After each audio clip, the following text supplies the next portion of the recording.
Hello there, and welcome to another of Andre's Artist Profiles.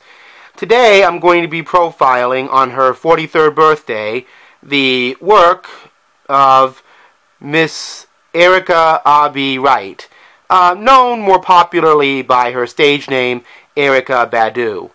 Erykah Badu first came to my attention when this album actually came out, called Baduism, in 1997. It was actually a much hyped album, and it was pre-Lauryn Hill, and the thing about this album was that, it was a time when almost everything related to funk or soul or R&B had to have some relation to hip-hop.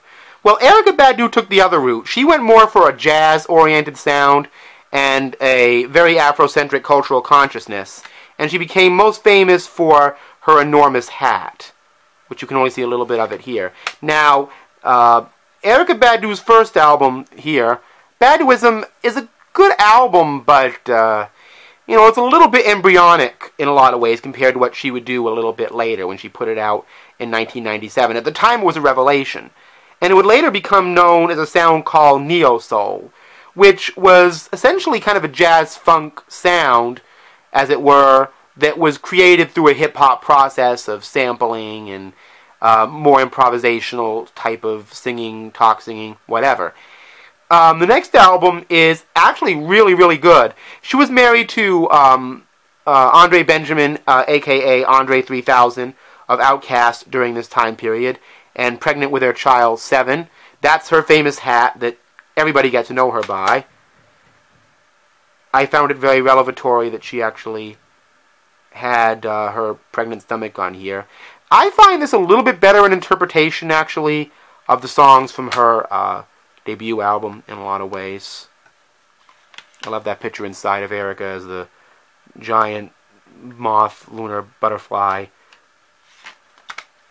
The next album came out several years later in 2000, and it's called Mama's Gun.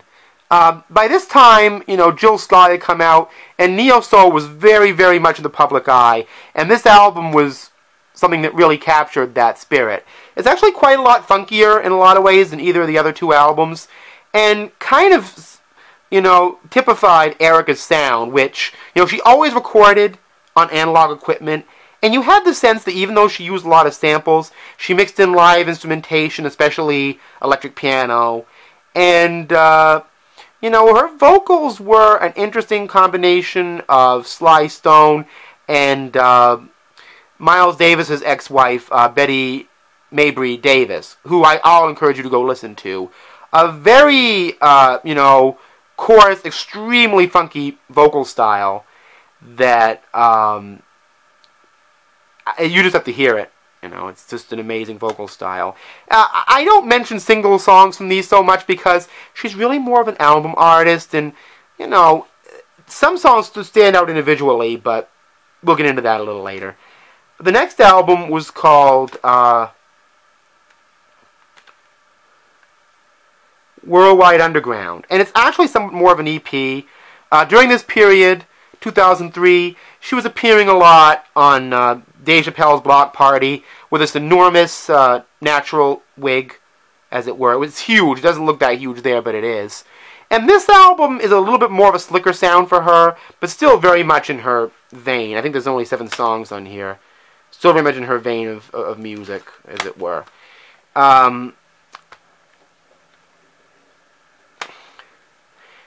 After that, she released an album in 2007, which I don't actually have, called New America Volume 1. It's a good record, it's alright, but it was never one of my favorites by her, honestly.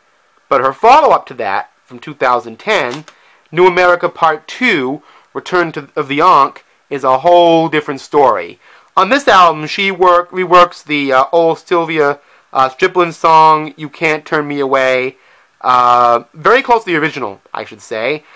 Even reworks wonderful older jazz funk songs like David Sanchez's Just As I Thought into the music, as well as looping Paul McCartney and Wings' excellent Arrow Through Me. This, I think, is a good example of Erykah Badu coming into herself. It's funky, it's relaxing.